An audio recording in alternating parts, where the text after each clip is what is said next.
This is the Global Broadcasting Service, serving remote outposts since 1928. Hi, everyone. Welcome aboard the Walt Disney World Express monorail. Caramba, we have something really big for you today. Welcome, foolish mortals. Now then, hang on to them hats and glasses, because this here's the wildest ride in the wilderness. This is the DBC Pod with Phil Schoen and Jason Dodge.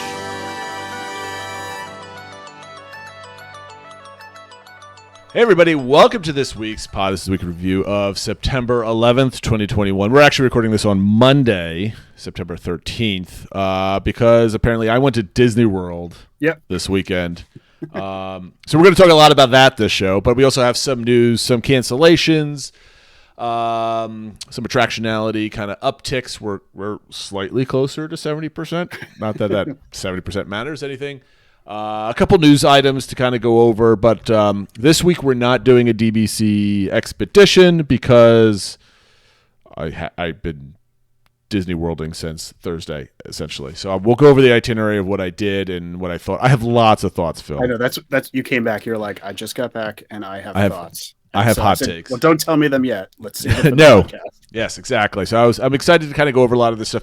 A lot of this stuff might be a little bit obvious just because my experience was different and people were like, yeah, we've been experiencing that for the last 20 years. Like, welcome to the party type of stuff. Kind of like how you go to somebody and say, I've been going to Disney World my whole life, and you just had kids. I was like, I brought my 2-year-old for the first time. And, oh, my God, the magic. I'm like, yes, we know. And then they turn into little booger machines, and it's off to the races type of thing. So a lot of these things are personal revelations. Some of the things are differences that are from the last year and a half and stuff like that. And so it's kind of a combination of both. So we'll talk about that type of thing. But first, let's head over to the DCI. Let's kind of get this out of the way. No, not get it out of the way, but little has changed. Let's put it that way. A couple of notes. We're at 69.74%. I forget what it was last week. I think it might have upticked like 0.3 hundredths of a percent or something. 0.3%. Some of the things are going to have to be changed. There's a couple. The Diamond Horseshoe reopened. I didn't realize that reopened. I walked past that on Thursday. I guess it was closed. It just reopened. They were Friday. using it for overflow from Liberty Tree Tavern, but now it's open with its own separate menu. So there's a bunch of stuff open. So no big advances this week.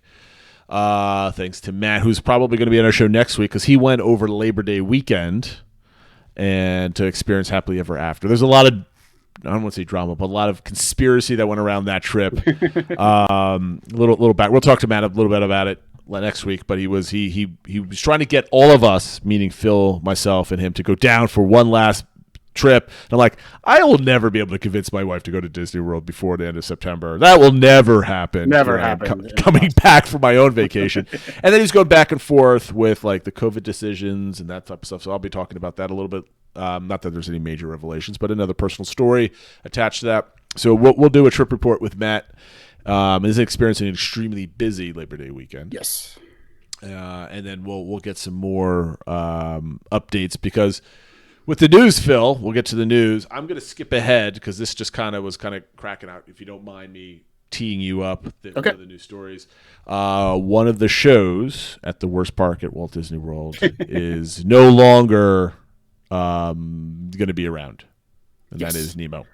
Yeah, so we have a number of the news items were related to entertainment, some good, some bad. And this one, I guess, depends on your thoughts on this show. But the fact that a show is not reopening and there will be, no more capacity taken up, at least in the near term, is not a good thing. But yes, Finding the Nemo the Musical is going to be closed forever. It is not reopening at Animal Kingdom. This was first kind of reported earlier today as more of a rumor, unconfirmed, but then letters started to go out to the cast members, and we were seeing that. And as they worded it, said the show is done. And understanding is another show is in the works. So people are kind of speculating, what do you do with that space, that sort of thing. It sounds like they're going to do something different, but still, a show in the building, which is a pretty purpose-built building. It's a large building with a lot of capacity. It was a long show. A lot of equity performers were in the show, so I'm sure it was expensive to put on. And it always seemed like sort of the second best show in that park. I guess. So, I liked it. I mean, I liked that show better than Lion King. I'll tell you. I know it's funny reading Facebook though. A lot of people didn't seem too fond of this show. So I guess if Disney kind of has that feeling of maybe, well, it's really expensive to put on, and not a lot of people are crazy about it. Maybe something could be better that people like better and is a little cheaper to put on. But we shall see. But it was a very well done show. Mm-hmm. They created songs. They had Kristen Anderson Lopez and Robert Lopez created the songs for the show. Might know them from a little thing called Frozen. And so it was really well done. The puppetry was great and stuff like that. So from that standpoint, it's certainly sad to see it go, but we'll see what happens. I mean, personally, I saw the show in 2015.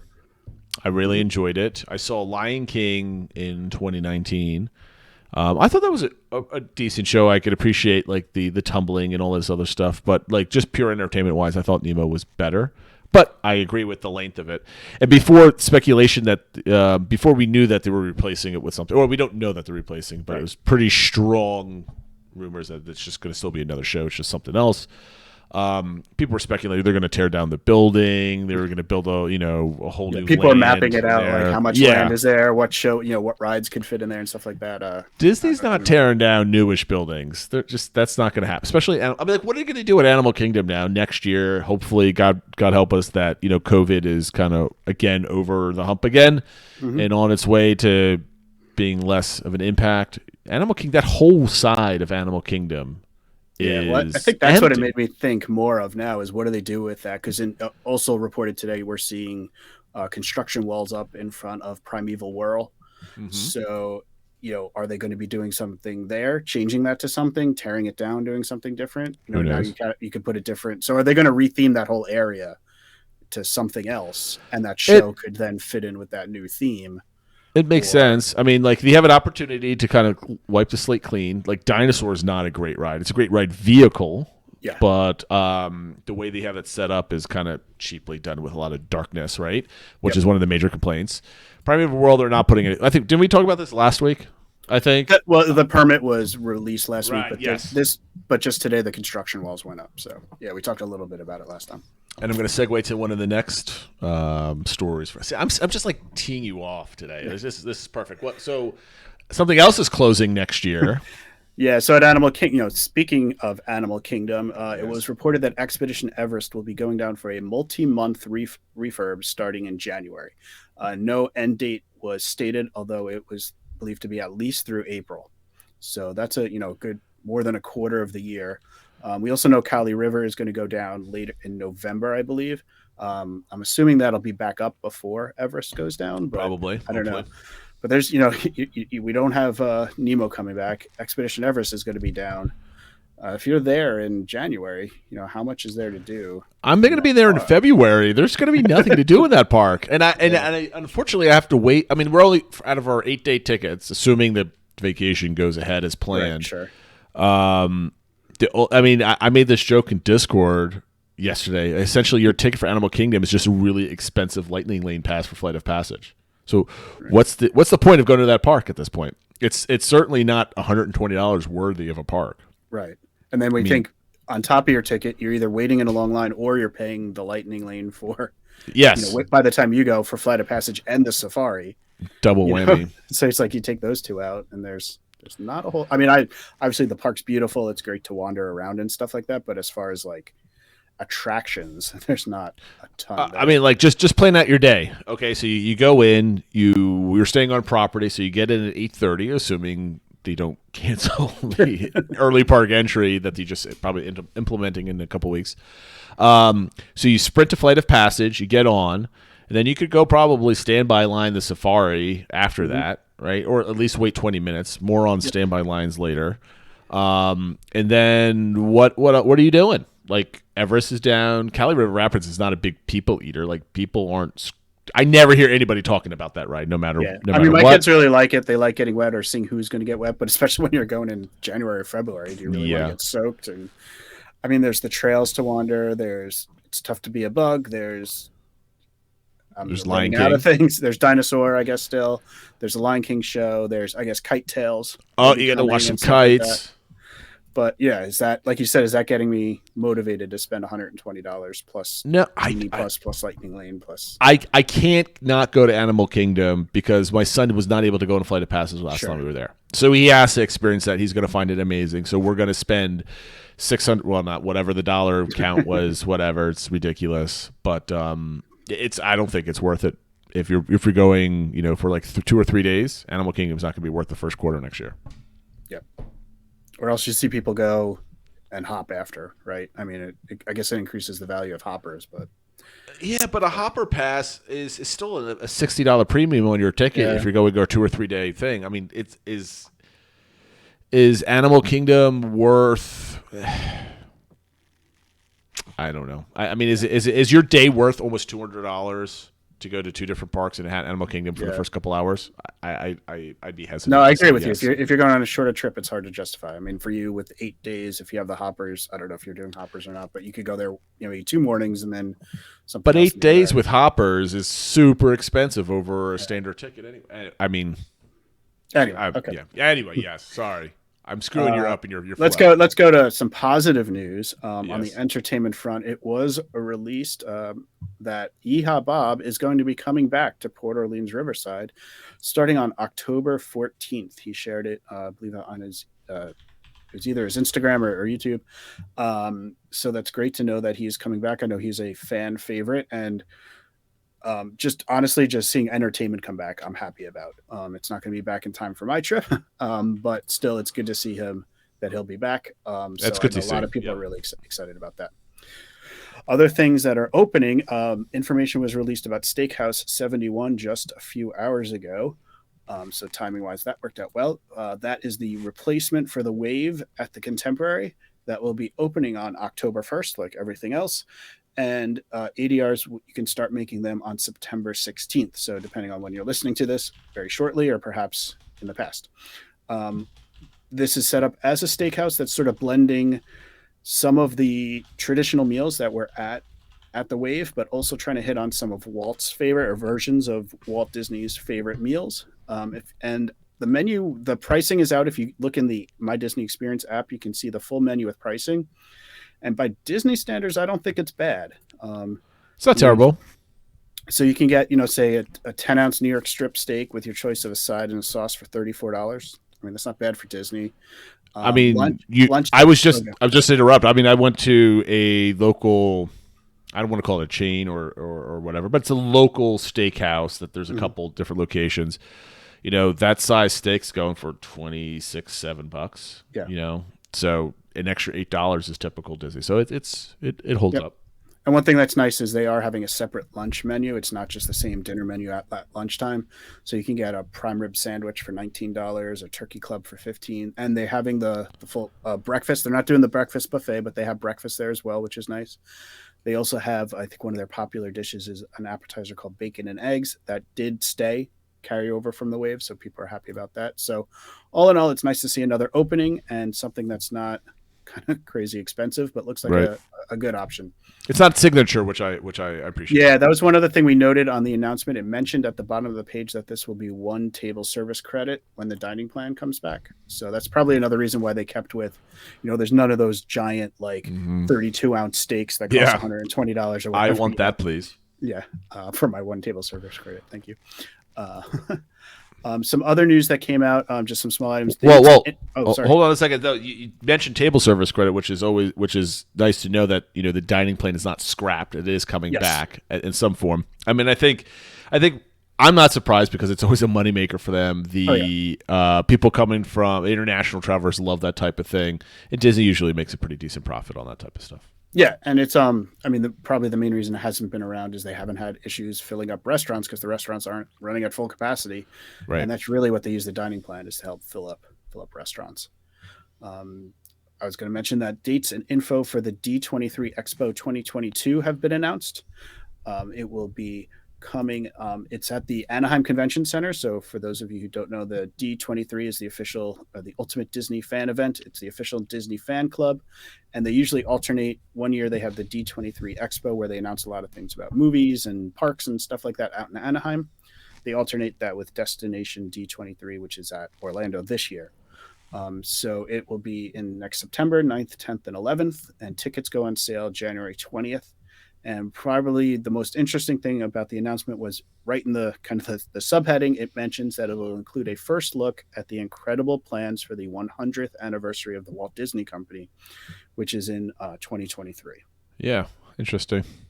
So I know a lot of people are really get really excited about those events because a lot of news usually comes out. That's when we first heard about Galaxy's Edge and things like that. So, what is going to be sort of, by that point, probably Tron and Guardians are open. So kind of what are they going to announce as like sort of the next big thing coming to the parks? But yeah, so by that time, you'll have all the major attractions that were announced 4 or 5 years ago fully open. Epcot hopefully is not a construction zone by that time. We shall see. So people are going to be expecting, okay, well, all this stuff was canceled. And Disney's making plenty of money. What are you going to do next? So we'll see. So we'll see. And one last bit about holiday parties. Obviously, as everyone knows, especially at Walt Disney World this year, they've shifted from having the traditional holiday parties to having holiday-themed after-hours events. And Disneyland is getting into that too. They've announced the first ever what they're calling Disney Merriest Nights, which is going to be on select nights. It's only 5 nights announced so far, and there's no like pricing details or anything left about that. $200. It's probably going to be a pretty penny. It says, but tickets go on sale starting September 14th. So that's actually tomorrow from when we're recording this. Select nights November 11th, 16th, and 30th, and December 7th and 9th. It sounds pretty neat, though. They're basically having 6 of the lands are going to have different themed parties going on. It didn't mention Galaxy's Edge. It would have been a good opportunity for Life Day, I think, but they're not doing that. There were some Ewoks in there. Yeah, a lot of different things. But the thing that probably got the most people excited is that on Main Street USA, they're going to add some Victorian flair, and Kermit the Frog, Miss Piggy, and their friends are going to join in the fun, traveling in a special coach with Christmas Carol sing-alongs, Muppet antics, and a few chickens. So people are going kind of nuts about the idea of like the actual Muppets in the park that you can see and sing along with and stuff like that. That's cool. So, it sounds pretty neat. So we'll see. And I think to go along with this was a rumor or report by one of the insiders that reports over at WDWMagic, Mansion Butler, that basically saying he's seeing reports that these after-hour style parties is what's going to carry forward going forward. Disney is seeing positive reaction to them and positive sort of, I guess, revenue levels and stuff like that. So I know a lot of people are disappointed that they kind of took away the regular parties, but it seems like these after-hours events versus closing the parks early for the holiday parties is what's going to stick around. And, at least they're saying for now that they're going to keep it with very low crowds like they've been having so far for Boo Bash and that sort of thing. But see, this is one of the things I appreciate with Bob Chapek. He wants to make money, but he's doing the right thing, right? I hated the idea of having if I were to go in now before August, before the party was actually starting in August, that now you have to kind of skip around and not do your park day the day of the party, because why am I spending the money to get gutted 4 hours of the parks, right? Exactly. Yep. So if this is just all literally after hour type of stuff and you want to spend the money on it and it's quality product, that's, go for it. I think that's good value if, spending $150, $200 for, 4 hours in the parks? At least that's what the Christmas one is. And supposedly that's what they think it'll be more like. So like Boo Bash will probably look more like what the Christmas party looks like this year, which is 4 hours, has special fireworks, has a full parade, things like that. So you'll have more of the entertainment than at Boo Bash. Maybe not everything that you had at the holiday parties, but much lower crowds, after hours, and then more expensive per person. He's saying in the $150 to $200. When my kids are older and actually can keep them out after 9 o'clock to midnight and actually get the money's worth, I mean, I might splurge for something like this every couple trips. Yep. And I suspect that as these get more successful, there will be an after-hours party every single night throughout the calendar year. Just like there's a festival at Epcot, right? Because there's like you're going to have 2 different tickets. You're going to have day ticket and night ticket, and that's basically what it is. Because what you can get in the parks on a party ticket at like $4 bucks. Well, for the party, the old parties you could, but with the after-hours events, they're saying at $7. Oh, it's at 7. Okay, I forget. It's at 7, and then they have the fireworks at 8:30 or 9, and then you have 3 to 4 hours after the park. So can you do that get till, an like, extra midnight hour in or there whatever. with it, right? Mm-hmm. So, with a lot of people that are spending that much money, they're not doing this because it's their first time at the Magic Kingdom or they haven't been there in forever.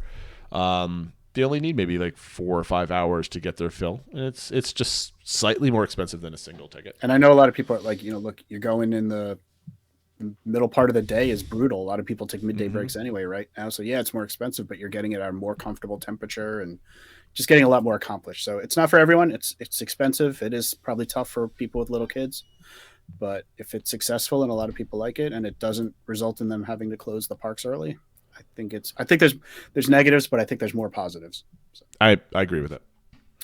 And that'll do it for our news section. Reminder of our social media accounts at PodDBC on Twitter, Instagram, the DBC Podcast, Facebook, DBC Pod, our YouTube channel, and the Discord server, which if everyone saw on social media, I just tweeted that out today. So hopefully get some more people getting in on the conversation. Very cool. And now, definitely join up Discord. There's been a little slowdown of people joining.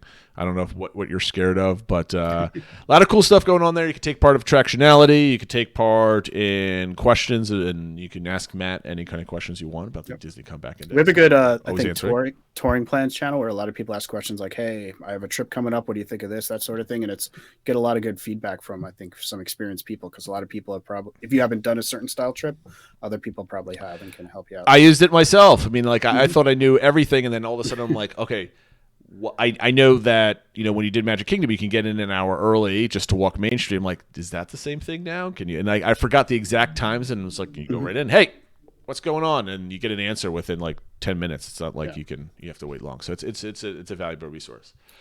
Moving on to the Attractionality this week. This week was Mickey's PhilharMagic, an interesting attraction.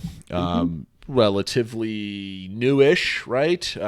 When did that pop in its current form? It was like 6 to 8 years ago. I thought it was like 2012-ish time frame. Am I wrong on that one? I should look that up. I should know that. I feel like it's been a little longer than that. Yeah, it might. It's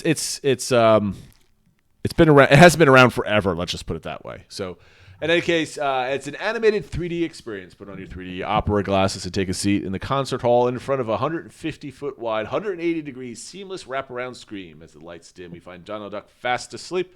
When he dons Mickey's sorcerer's hat, he decides to try his hand at conducting the concert.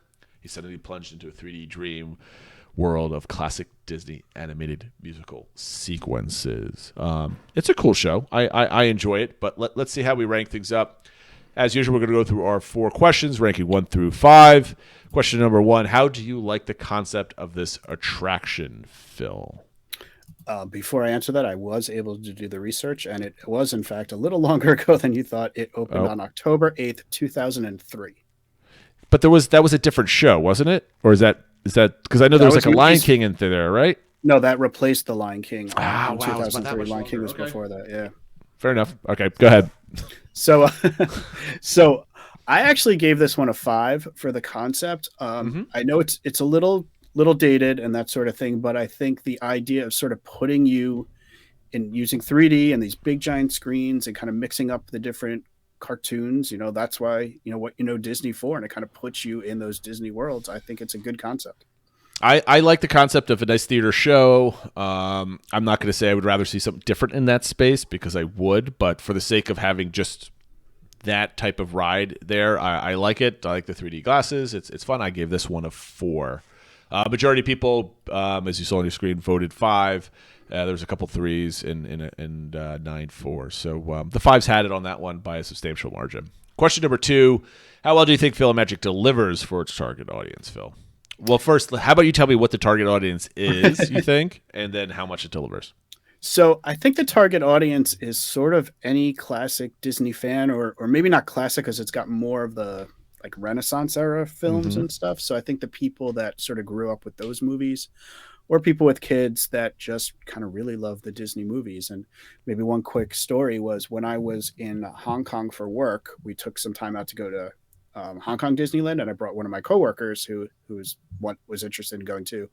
And right as we kind of got there, we got into Fantasyland, and it started raining a little bit. So we ducked into this, and I was like, "Oh, wait, this is her first ride that she's never been to a Disney park, and her first one's going to be PhilharMagic." But she said she really liked it. It was like, yeah, these are the movies I remember growing up with, and it was a neat concept and stuff like that. So I think that's who I sort of see as its target audience. It's not, thrill seekers. It's not, that sort of thing. It's not even maybe really looking for classic Disney attractions. It's more for, I think, the people that are into those Renaissance era films and really like the Disney sort of animated worlds. So what did you rank it? I gave it a 4. I think it does a good job of putting you in there. Like I said, I think it could use some updates. I know this will probably get to our follow-up question, but they did Disneyland coming to Walt Disney World. They're adding a Coco scene, which I think is good.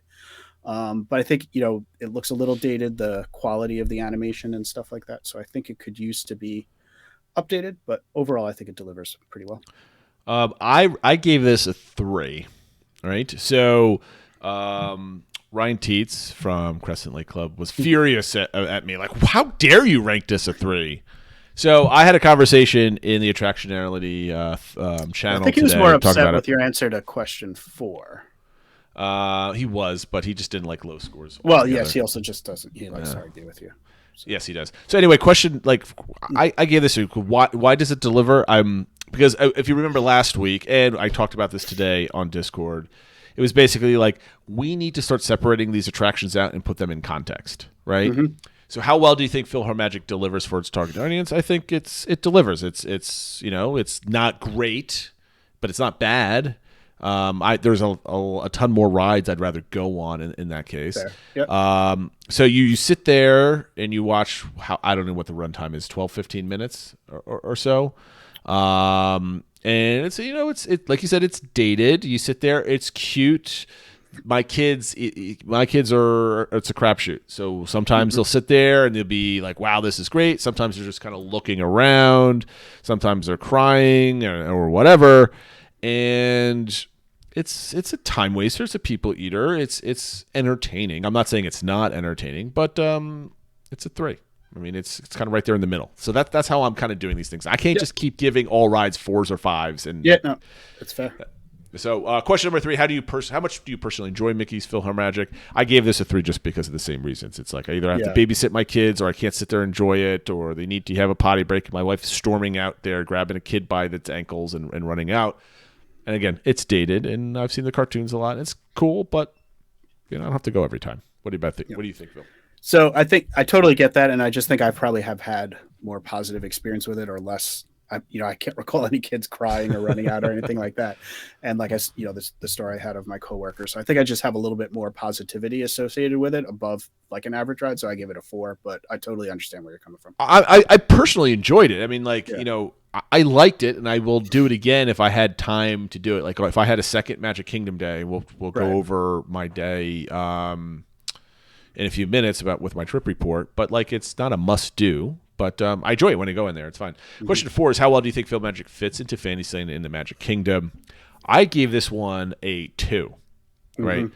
I'm assuming you gave it a 5. I did. Yep.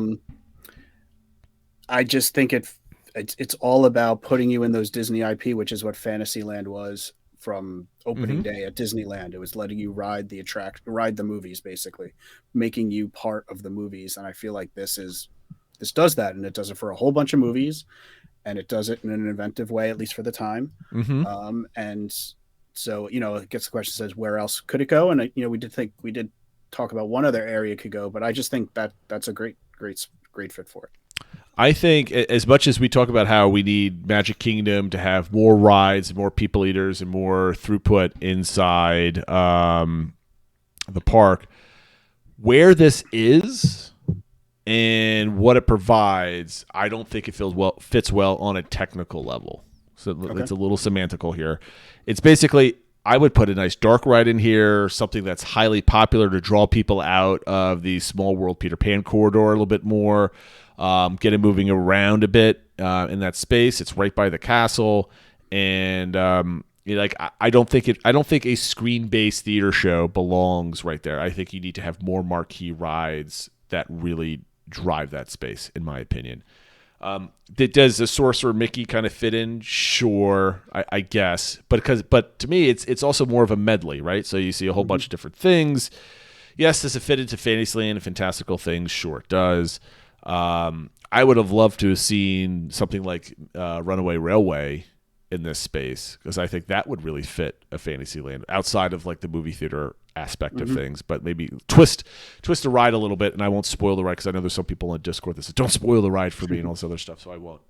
But that's why I don't think it fits. I think there's could be better things in there.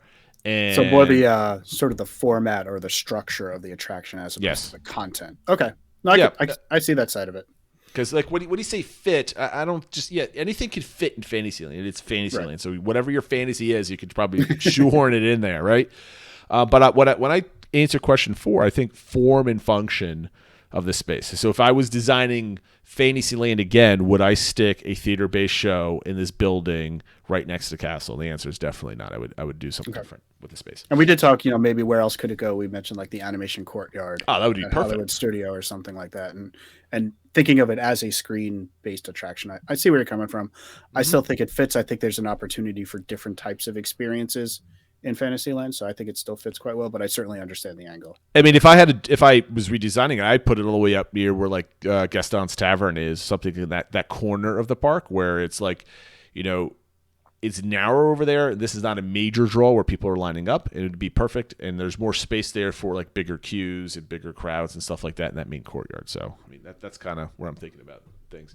A follow-up question to this is Coco's being added as a new scene. You have here was added. Well, it's been added to the one at Disneyland already, but it's not at Walt Disney World yet. Gotcha. So. I see what the difference is. What other IP would you see added to the show? I'm a big fan. Just add whatever is popular at the time. I mean, just keep changing it around, make it different every time I go. Yeah, I'm all for that. Whether it's the latest Pixar, Encanto, I think would be fun, or even something like The Incredibles or something like that would be fun. I would really love if they did like what they do with Star Tours, where it's sort of randomized which scenes you're going to get. Yep, that'd be cool. That would be kind of neat. So I'm glad they're adding Coco, and hopefully they keep doing it. Yep, for sure. At this point, we're going now to start in my trip report. That's the topic of the day. So I haven't told Phil anything other than the only thing he knows is that he got me boarding group 12 on my Hollywood Studios day. He beat my wife and I in logging in there, which I'm much appreciative of. So basically what happened was prior to Labor Day, my wife had read a news article, 'cause she gets Disney news sent to her phone. And they were saying super duper low crowds. And this was basically the last couple of weeks of August when there was record lows. Not just for August itself, but for August itself. So August is typically low. This was even lower. And she got like, why don't we go to Disney? Like, what? Like tonight? Do you want to leave like right now? You want me to get a hotel and leave right now for Friday, Saturday, Sunday for like Labor Day weekend? She's like, yeah. I'm like, no, we're not going to do that. You're crazy. Let's think about this for a couple days, and then we'll whatever. So Labor Day comes around. We're like, yeah, I think we're going to do this. Let's do it. So we booked a express deal on Priceline.com, and we booked the B Resort. Or was it the B Spa and Hotel, or the B Hotel and Spa, whatever it is. It's right off of Disney Springs. It's a, what do they call them now? A family-friendly neighborhood resort for Disney. A good neighbor, I think. Yes. Which you don't get any perks for other than, I guess, maybe extra morning hours when they pop up or something else like that. Yeah. That's what you used to get. The fast passes and all this other stuff, and the timing. A little bit about the hotel. It seemed to me like a normal hotel. I mean, it wasn't fancy. It wasn't particularly super clean. It wasn't dirty at all. It just looked like a run-of-the-mill hotel that had a room that was $68 a night. So not complaining. Very easy to get to everything because it's right on the highway. So it wasn't a lot of driving, plenty of parking, that type of thing. So no complaints. Great price point, and we were very happy. So we booked it. We booked 2 days at the parks. We took Magic Kingdom on Friday, and then we did Hollywood Studios on Saturday. Big fan of wanting to get in there and see Galaxy's Edge, which I haven't seen before, Mickey's Runaway Railway, and kind of check some attractions that I haven't actually done before off my list. So I have like kind of like a my camera's focusing weirdly right now. Sorry, YouTube people. Shout out to a fan from Discord, which we had a impromptu DBC meet. She was also in the parks for the day, so we got to say hello to each other and chat for 5 minutes while my daughter and wife were shopping in one of the shops, and I had a nice, amazing margarita in hand as they were waiting for. I believe there was like a Give Kids the World event later that night that they were going to. So I have like a random order of things. Like these are just hot topics, Phil, that I want to kind of go over some of the experiences I had. No particular order. I could have probably spent another 20 minutes trying to create a narrative out of these things, and it probably would have been boring anyway. I'm like I mentioned at the top of the show, I'm totally aware that some of these takes are like, yeah, dude, you're going through the stages of like growing up with a Disney or being a Disney dad, going from like toddlers to little kids to like, I'm sure I'll have another take if we're still doing this show and my daughter is 13, 14 years old and she's off wandering by herself in the park type of thing. I get it, right? So, but it's a good conversation to have. So one of the first things is Disney still worth it, right? You're going on your big time trip, your once in a lifetime, your once every 3 years, your kid's first trip type of stuff. Is Disney worth it right now to spend $6,000 to $10,000 for a big week-long, 2-week trip? The answer for me right now is absolutely not. It is definitely not worth going at all if this is kind of like, the trip that you've been waiting for type of thing. Without the meet and greets, without the parades, without the stage shows, without all the little extras, Magic Kingdom felt like an empty experience to me.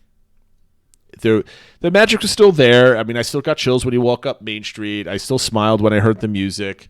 But to me, the place felt empty because I went and did all the rides. I could list off the rides that I did, but it'd be easier to list off the ones I didn't do, and I'll talk about that when I do the standby stuff. So it was an amazing experience. The weather was nice. The crowds were low during the day. For those that are going in the next couple weeks, you're going to get, once it hits 1 o'clock, all the hoppers are going to come over to the park for Happily Ever After and all the other stuff. Apparently, it was a very busy weekend for annual pass holders too. So the crowds were coming in later in the day. But I have a picture of Frontierland with like 5 people in it. I took it from Pecos Bills pointing towards like Hall of Presidents. I think I saw like 4 or 5 people. That was like 9:30 in the morning, which was great. So I would not recommend it because like I wanted to bring my daughter there so she could meet the princesses. I mean, I knew I wasn't going to meet princesses, but like the big Disney trip is like I want her to meet Cinderella. I want to meet Ariel. I want to meet all the princesses that she loves and watches right now. And maybe it wasn't the meet and greets, but like maybe like Akershus, but that's still closed. And Cinderella's Royal Table, I guess, is the only place you can see them right now. But they kind of just walk around. It's just Cinderella, and she just kind of comes in and waves. It's not really. I thought there was 1 or 2 of them up there. No, it's just Cinderella. Okay. Right now. So it's not worth it. If you're spending that money, do not go to Disney World right now. But if you're like Phil and I that have those memories and go anyway, it's definitely worth it if you want to be utilitarian and just knock out those rides, have fun, and go on a vacation. It's your money. It's you know what it's cost, right? So if you're that experienced veteran, then yeah, it's worth it because you're doing the same stuff anyway, and you're coming back next year or the year after that and get those experiences again. This is probably the closest I've felt to being what a local would be at Disney World going in. It was pure mechanical experience. This is the first time, and I know you've done this quite a bit, it's my first off-site visit. So this is the off-site versus on-site. There is a complete difference to your experience. If I'm going for a long vacation, meaning more than 5 or more park days, I would always stay on-site. There's absolutely no way I would stay off-site unless it's like a pressing money thing or I'm like, I'm totally not spending $400 to go to like Pop Century or something else like that. Off-site feel or yes, like, it's totally. So like, again, feeling like a local, right? So we wake up early in the morning, we drive to the TTC, we hop on the monorail, we get into the parks. That experience felt really good. I've never had to park at the TTC. I've always been an on-site guest before. I didn't think I would like the freedom of having a car. I didn't think it was going to be a pleasant experience walking to the car at the end of the day and then driving back to the hotel. This is probably due to like less traffic in the area and stuff like that, but it was fairly painless other than trying to get on the express monorail to get back to the TC at the end of the night. And it was fine. I mean, I don't think if I was coming down for a couple days where I just wanted to hit the parks up and not do anything crazy and save on cash like we did this weekend, offsite's a perfectly good chance to go. Now, if you want to get that, if you want to juice up your Disney trip and make it extra spicy and everything else like that, and want to spend the premium in the hotel room, what you are getting is the buses. I've said this on the show. The only reason why I want to stay at Disney property is the buses.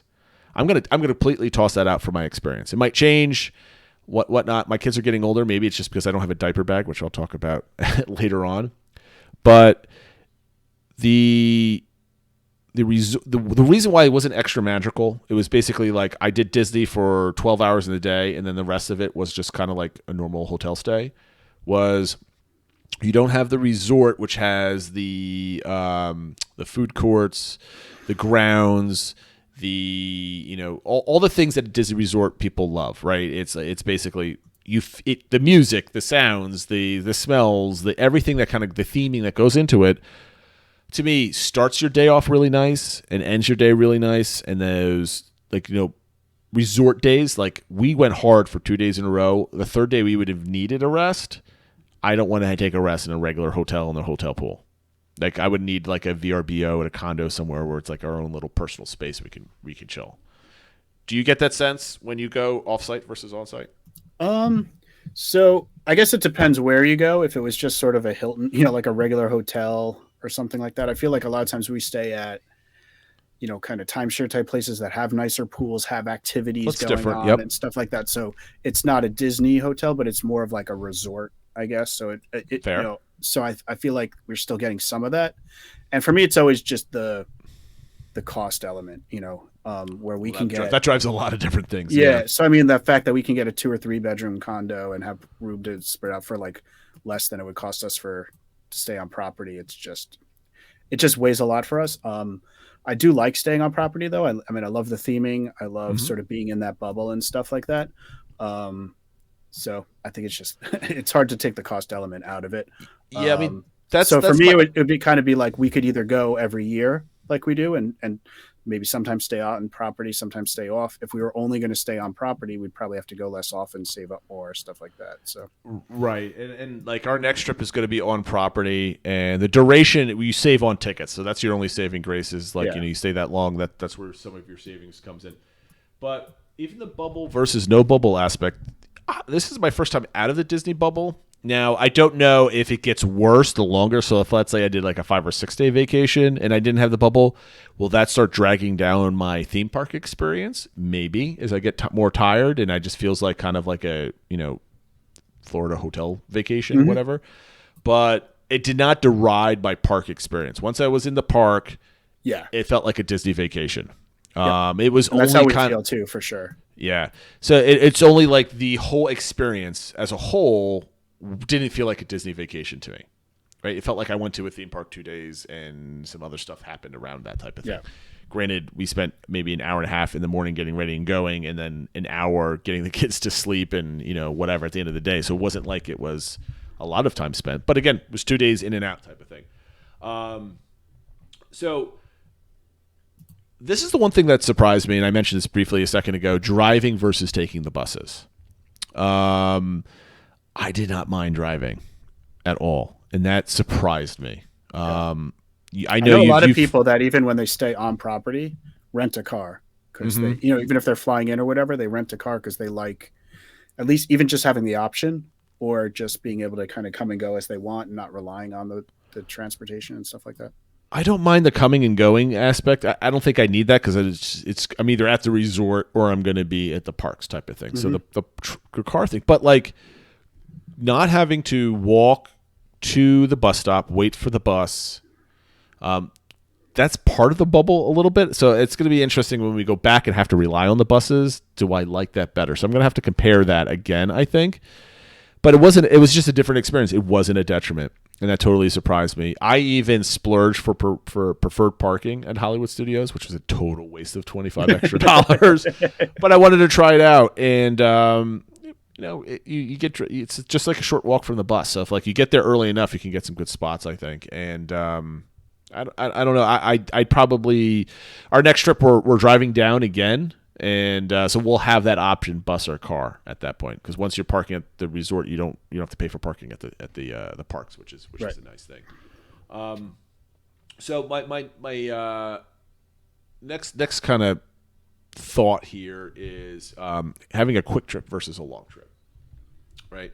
And I think here you have some notes in here. Would you recommend quick trips like this? It depends on your level of Disney fandom, right? So I'm going to make the assumption, and this is going to sound privileged of me or whatever. So I'm going to assume that you can afford to do like the full go 7 days, 10 days, whatever the length of your typical Disney trip. You can do that, right? Every couple of years, every 3 years, 2 years, whatever the way it works out financially for you. You can do that reliably through the lives of your young children before they go away to college or whatever, right? So throughout the childhood, you could do that. These quick trips are quite interesting. My wife, and I'm going to again talk about this as me growing up as a Disney dad, right? So every one of our trips previously, my wife has either been pregnant or taking care of a young toddler, right? And that is backbreaking, tiring work, especially when you're breastfeeding. Your body just doesn't want to there's a lot going on there, and my wife was a champ. Not only was this trip her idea, she was okay with driving the, nonstop. It's 13 and a half hours from Maryland to Florida. For every 5 hours, add about another 20 minutes worth of potty breaks and all the gas stops and all this other stuff. So, 15 and a half hours. We drove down there. We got there in the middle of the night. My daughter woke up just as we were turning on to, I think it's called Hotel Avenue or whatever it is, all the hotels are on.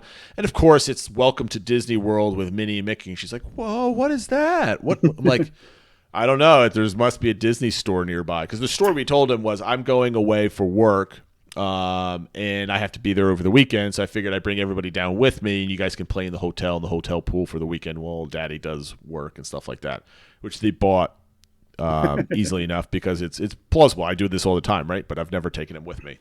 So we took him out of school. We drove all the way down. My wife is super trooper on this, and she usually gets either cranky on the long drives, but she was totally okay with it. She drove for good legs of it too. So we got there around 3:30 in the morning. We got in. Everybody else was asleep. No one knew anything. And then as in the morning, woke up. My wife's usually not good with rope dropping. She likes to ease into the day. I really like easing into the day, but we're at Disney. We get there we get into the park at 8:30, and on the way there, she's recording them, and then finally you see the actual true Welcome to Disney sign. They start seeing Epcot. They start seeing all this, and they start freaking out. So that's like an awesome video. Awesome. That's going to be a family memory for a very long time. But the quick trips versus the long trips.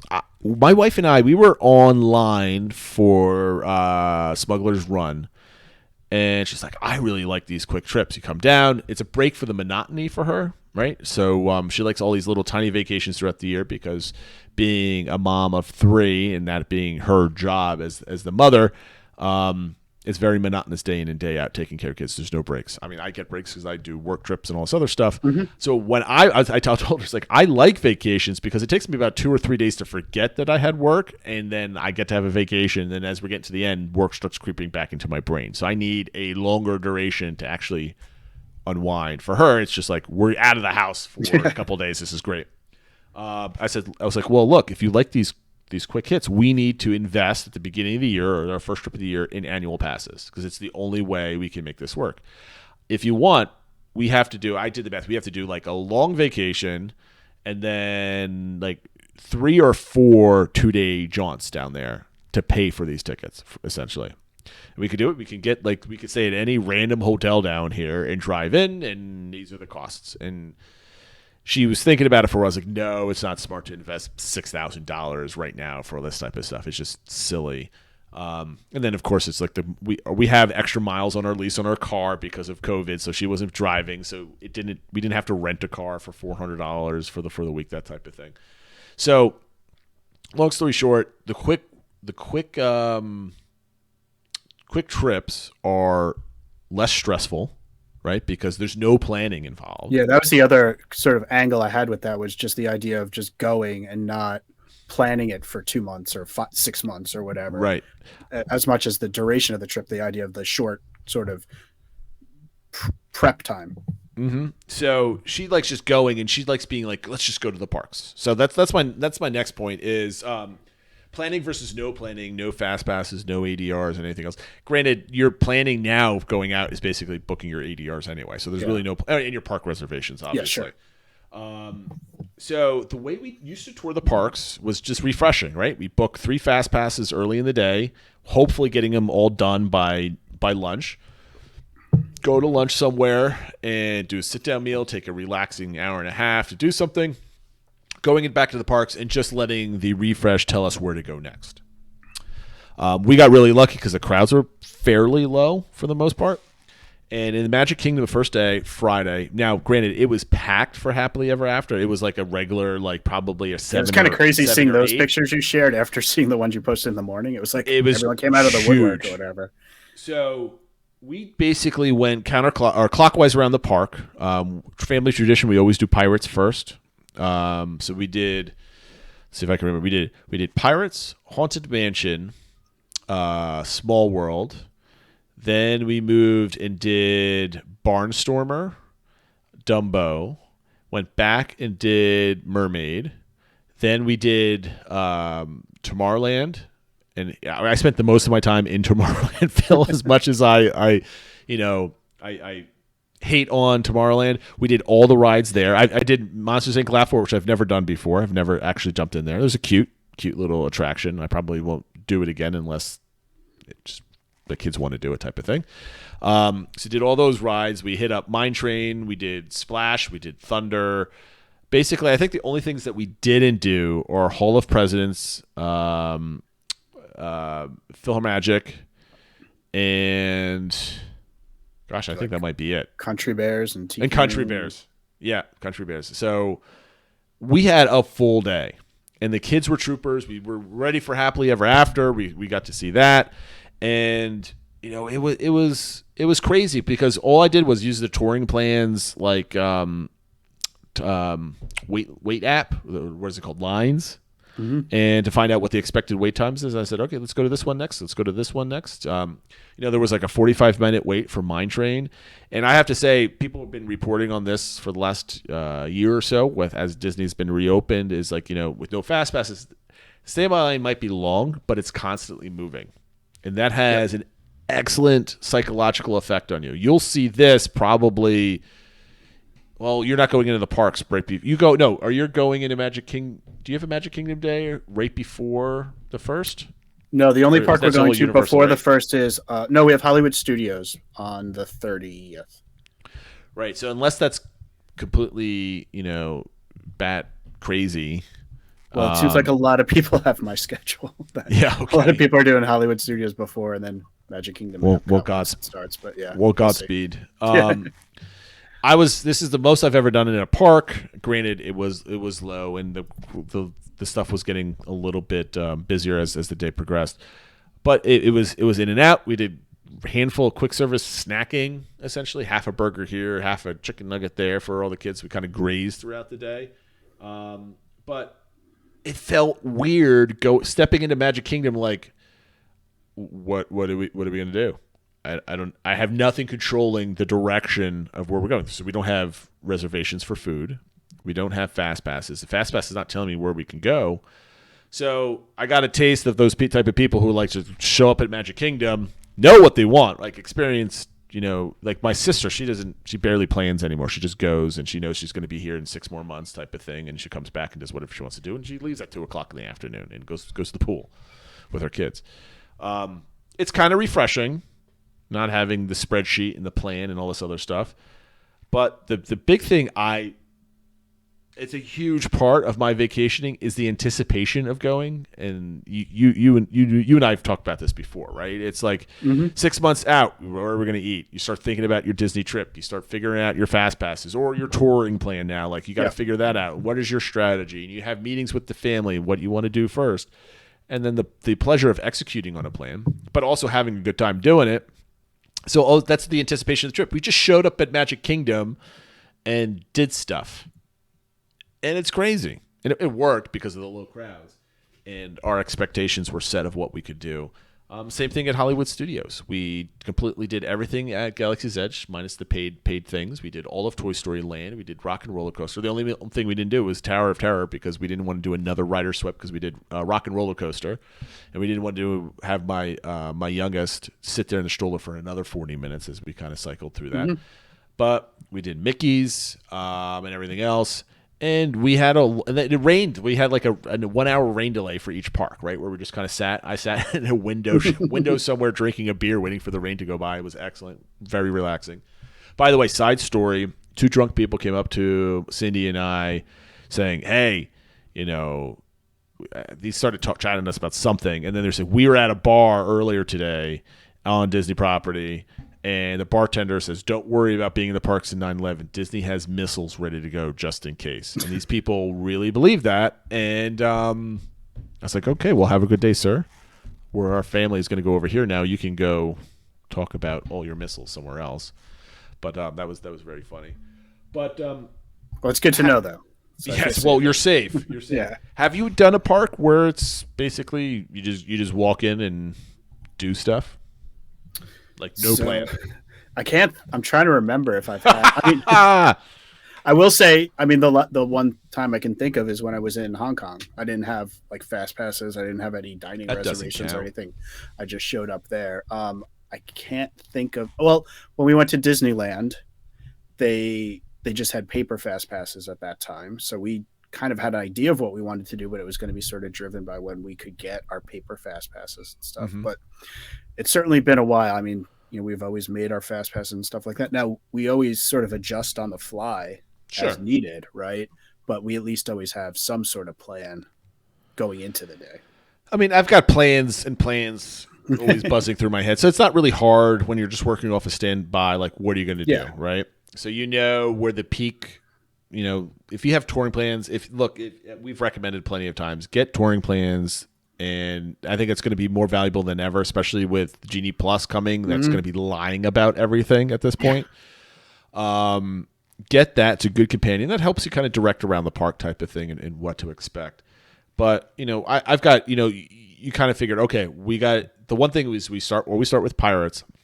So where do you go from there? You hit Pirates, you go right over to Haunted Mansion because that's going to have a long wait time. The funny thing is Jungle Cruise had long waits throughout the day, which surprised me. And it might be because of the movie or because of the new stuff. I had a semi-bad skipper. He was very good, but he mocked the backside of water joke.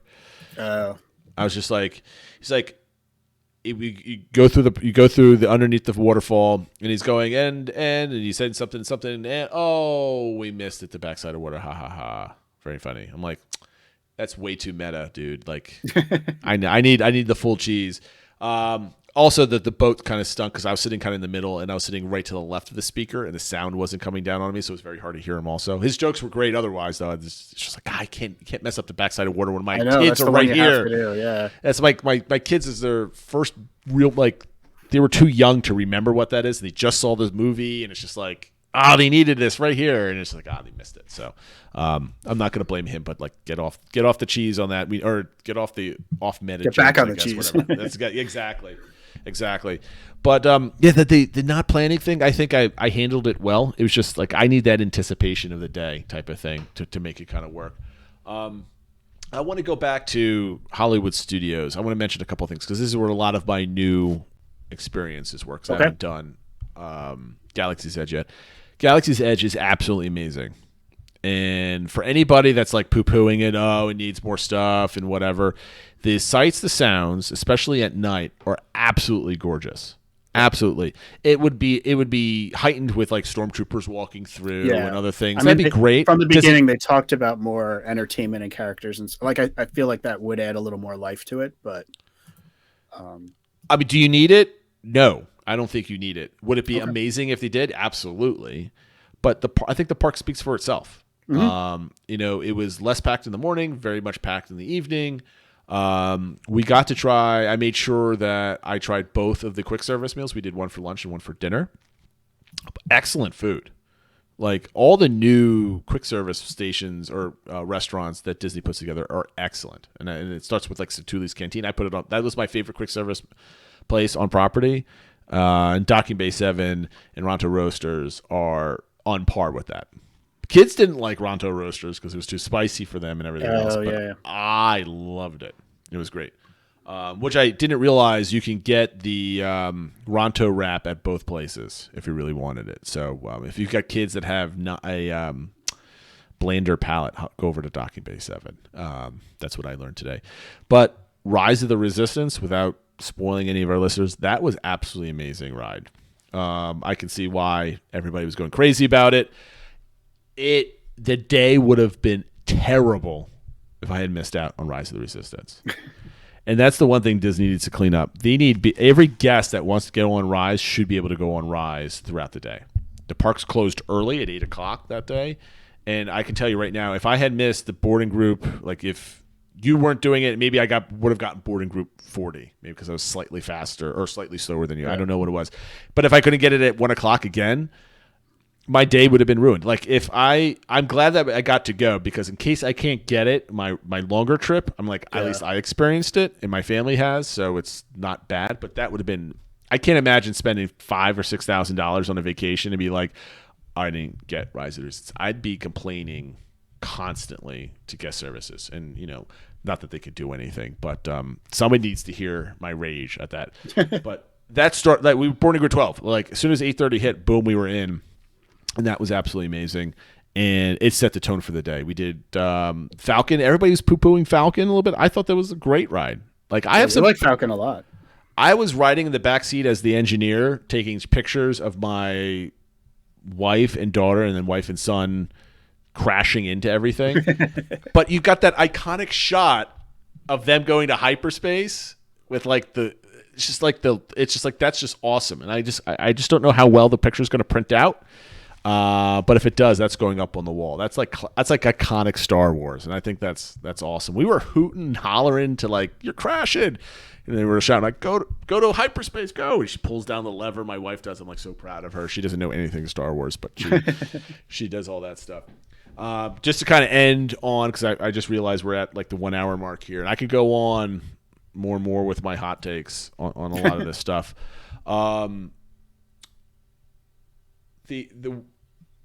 My kids were able to last all day. My youngest, my 3-year-old, finally passed out while we were in line for the monorail leaving after Happily Ever After, which surprised the heck out of me. Not having the diaper bag. We're going to go. We brought our larger stroller with us, but umbrella stroller, not having all the massive stuff. I can't wait till I go no stroller and just a backpack. That's going to be excellent. So that was kind of my growing up Disney dad kind of take, is the less stuff I need to bring with me, the better the offloading at the end of the day, the better trudging through the park. And it was a totally new experience, because you don't do any strollers anymore, right? Because your kids are, what, your youngest is what, 5-ish, 6? So now she's 7. She just turned 7. But she was 6 our last trip, yeah. So and that was our last. Actually, I guess she was only 5. It was a year and a half ago already. But February of 2020 was our first trip sans stroller.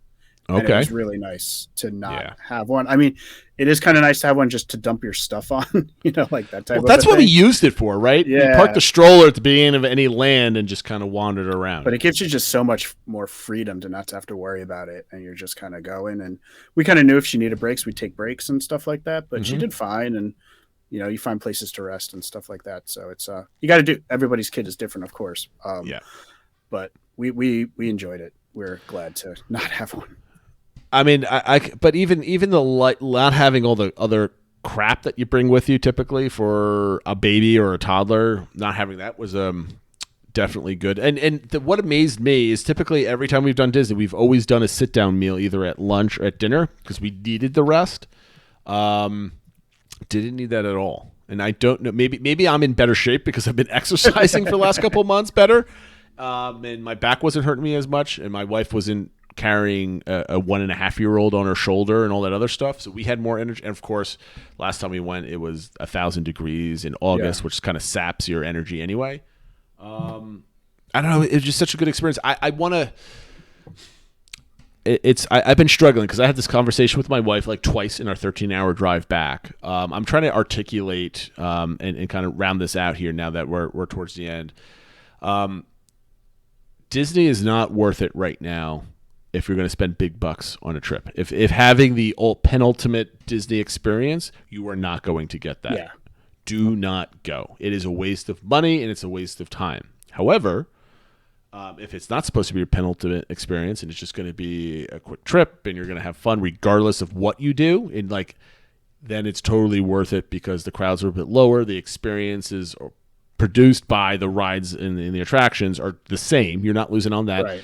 Everybody's wearing masks indoors. I did not feel unsafe except for some of the places where they kind of crammed you in a little bit on some things. Like, for example, when you do like what attract was it Rock and Roller Coaster where they kind of cram you into the pre-show rooms, all the stuff with pre-show rooms. Rise of the Resistance, we didn't have a lot of people with us, so that was better. But I'm just going to hang out in the back a little bit. Thank you very much. It had plenty of space. Happily Ever After looked crowded, but we still had plenty of space around people. People were respecting space, which was really nice. I did not see anybody. I mean, I saw a couple people in line that weren't wearing masks or had them around their chin. I was giving them the stink. I'm like, I've got kids. Like, come on, let's put that up. And some of them eventually did. But no, everybody was complying. Everybody was happy and safe. So I was pleasantly. I wasn't really surprised, but it was pleasant to see that my expectations were met as far as people being polite and everything else like that. I know everybody else's experiences might be a little bit different. I know. I think this might change the way I do Disney in the future after this next trip that we have. I'm definitely going to be doing more. Disney lost me. Let's put it this way: lost me in the value of their resorts. I don't think the cost of $400 a night on rooms at the resorts overcomes the lack of "quote unquote" bubble or other experiences. I don't think I can overcome. I mean, I would probably say, okay, I'll do like 1 or 2 nights at like the Polynesian, and then do the rest of my vacation somewhere else. But I think the days of me staying on property 10 plus nights coming after this next trip is over for me. And I think that's kind of, we were talking about this. I don't think I could ever risk a Disney vacation by not being in the bubble, right? But this is the perfect time to experiment with what does it look like, because we're doing this the cheapest and fastest way possible. So we did all the stuff that I'm like, you know what? It wasn't that bad. So for you people that swear by the bubble and you can't leave it, do a quick trip. See what it's like. At least try it, right? Like maybe you will decide that no, being in the bubble is what makes the magic for me. But I think I suspect at least some other people will feel the same as you, that you can still have a Disney trip without being in the bubble and save a little money. It's definitely not as good, but that extra $3,000 in the pocket might make you feel a little bit better about yourself. It's all trade-offs, right? So yep. But like going back, I was thinking about this the other day. I keep making this longer, but you always said like, okay, we're not staying on property, so I wouldn't mind spending $50 on a lightning lane for my family and all that other stuff. I'm still not with you. I'm still not paying that money for a lightning lane. You might do the extra parties for $100 or whatever.